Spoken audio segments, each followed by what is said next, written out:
Hi folks, I'm Walter Bernasiak and this is Top 5. Here we count down the best and worst performances from our most beloved actors. Today we take a look at everyone's favorite human punching bag, Sylvester Stallone.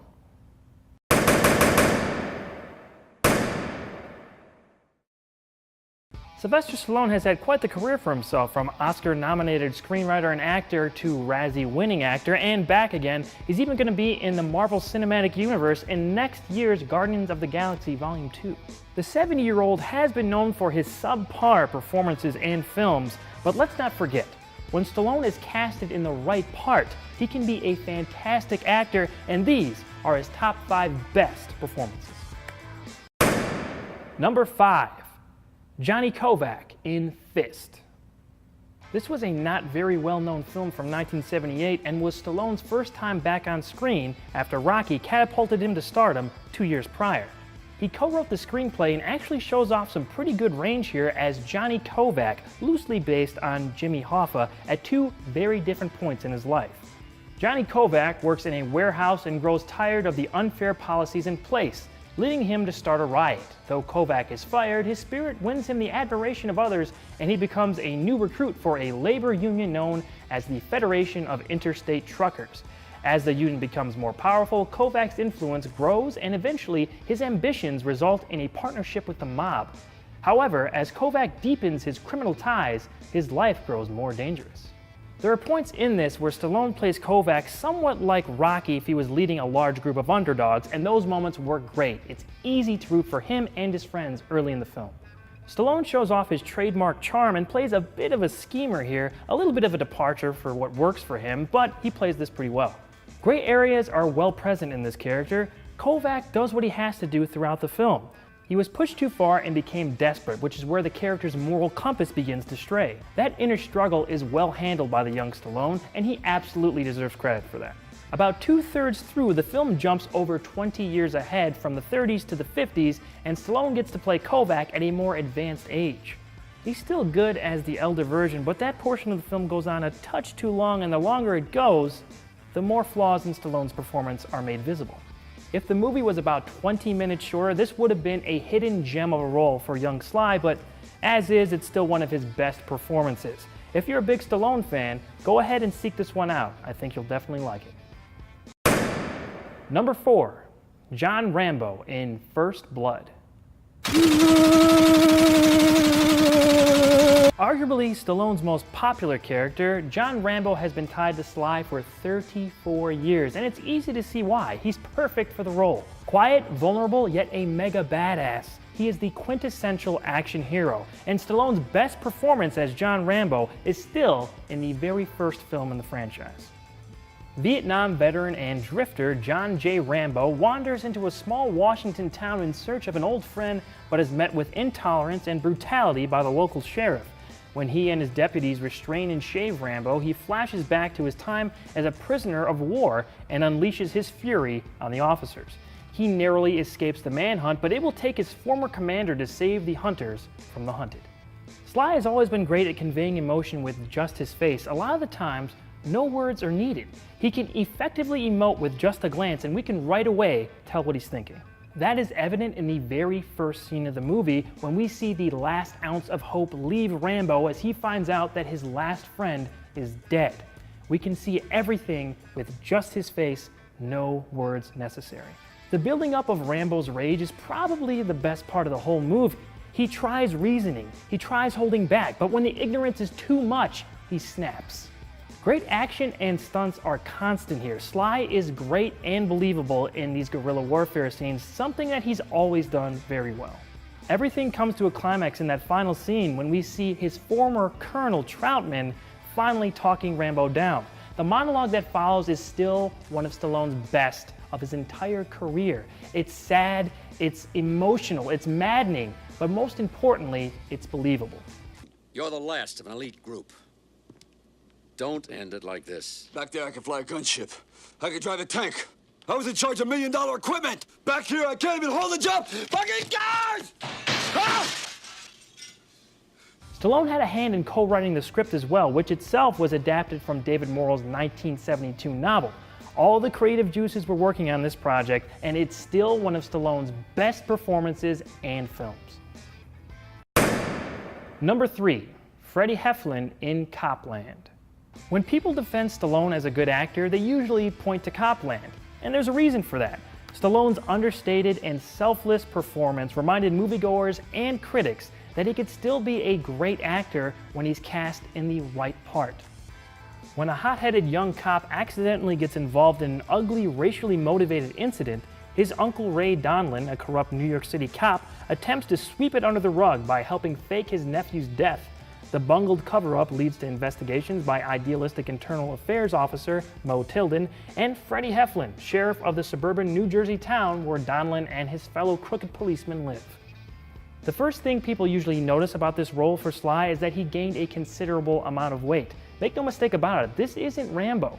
He looks and acts very different from what we're used to seeing him as. Freddie is a soft-spoken, damaged character, even more so than the similar parts he's played before. Once again, Sly's subtle facial expressions make this character memorable in a film filled with great actors and performances. Robert De Niro, Harvey Keitel, Ray Liotta, and more all have great turns in this movie. Stallone downplays his usual trademarks and is willing to let other actors shine in scenes with him. This is a great character for him, and I really wish he would do more like this. Also, the chemistry with Stallone and De Niro is really fun to behold. They should do more movies together. Number 2, Rocky Balboa in Rocky.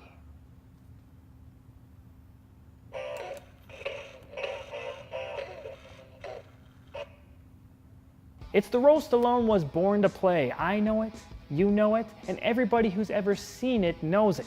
Rocky Balboa and Sylvester Stallone are almost indistinguishable from each other.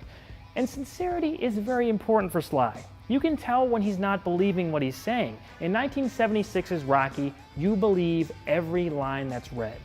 Rocky Balboa, a small-time boxer from working-class Philadelphia, is arbitrarily chosen to take on the reigning world heavyweight champion Apollo Creed when the undefeated fighter's scheduled opponent is injured. While training with feisty former bantamweight contender Mickey Goldmill, Rocky tentatively begins a relationship with Adrian, the wallflower sister of his meatpacker pal, Paulie. There really shouldn't be much I have to say about this performance. If you haven't seen it, you're doing yourself a disservice. Go watch Rocky. It's one of the best American movies ever made, and Stallone is the main reason why. He penned the script and choreographed the boxing scenes along with starring in this. He would also go on to direct 4 of the 6 sequels. His performance goes beyond the cultural impact that this character has made. It's deeper than the quotes you know, although they are fun to say. What you think about Southpaw? Adrian! Absolutely. Adrian! Hey, yo. From the first moment we see Rocky, we are all connected to him. We feel sympathy for him. We root for him. We see ourselves in him. How he sees the world, how he engages his friends and enemies. We can't take our eyes off him for a second. That's why he's one of the most beloved movie characters in history. The scene with Little Marie is a great example of this. He's trying to help out his friend's little sister. He legitimately cares, but when he tries, it's thrown back in his face. His whole life has been like that up until this point. When Apollo chooses him to defend the title against, this is where the twist comes in. How does a guy react to something like that? He turns them down. He doesn't think he's worthy of that shot. And that's the perfect reason why he is. The people around him also make him better. Paulie, Adrian, Gazzo, even Apollo. They make Rocky, the character, and the movie even stronger. The chemistry with this cast was off the charts. Sly fills this performance with all his best little subtleties. His body language, the little comments he makes, they all make Rocky more endearing. It's the best underdog story ever. Self-respect, self-worth, and proving something to yourself is what is gained in this tale. I can go on for hours, but the best way you can see what I'm talking about is to just go back and watch the movie. Believe me, you won't regret it. And the #1 best Sylvester Stallone performance is Rocky Balboa in Creed. Am I cheating with this? The answer is no. Let me tell you why I had to put Sly's performance in last year's Creed as the best of his entire career. This is 9 years after the last installment, and Rocky is in a totally different place than he's ever been in. The addition of Apollo's illegitimate son, Adonis, showing up after all these years makes things in his life that more complicated. It brings up emotion in him we've never seen before and also builds off the characteristics that we've seen in the previous 6 installments in the series. Adonis Johnson never knew his famous father, boxing champion Apollo Creed, who died before Adonis was born. However, boxing is in his blood, so he seeks out Rocky Balboa and asks the retired champ to be his trainer. Rocky sees much of Apollo in Adonis and agrees to mentor him, even as he battles an opponent deadlier than any in the ring. With Rocky's help, Adonis soon gets a title shot, but whether he has the true heart of a fighter remains to be seen. At the age Stallone is at, he can take these supporting roles and come off looking better than ever. This was the perfect use of Rocky. He's not the main character. A younger fighter in Adonis takes his place while Rocky fills the role Mickey did for him 40 years ago. Because we know so much about Rocky at this point and have been with him since the beginning, every word he says carries so much weight, and Stallone hits a bullseye with every scene. Huge props to director Ryan Coogler for telling a near-perfect story with familiar and new characters. Mark my words, that guy is going to be around for years to come. If this doesn't convince you, go back and watch Fruitvale Station.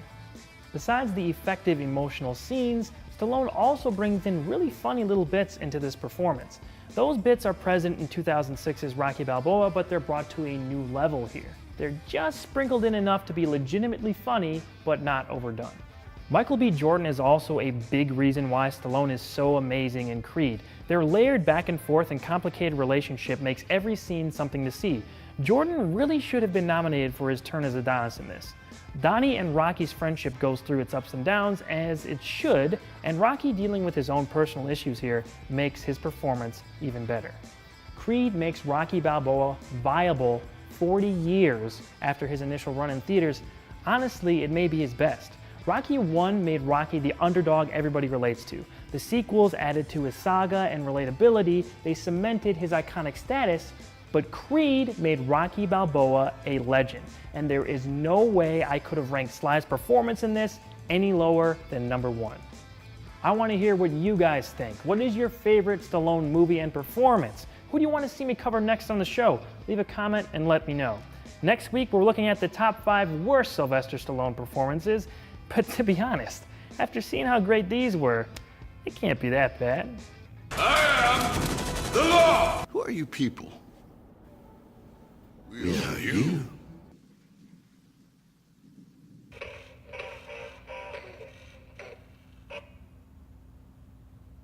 Oh no.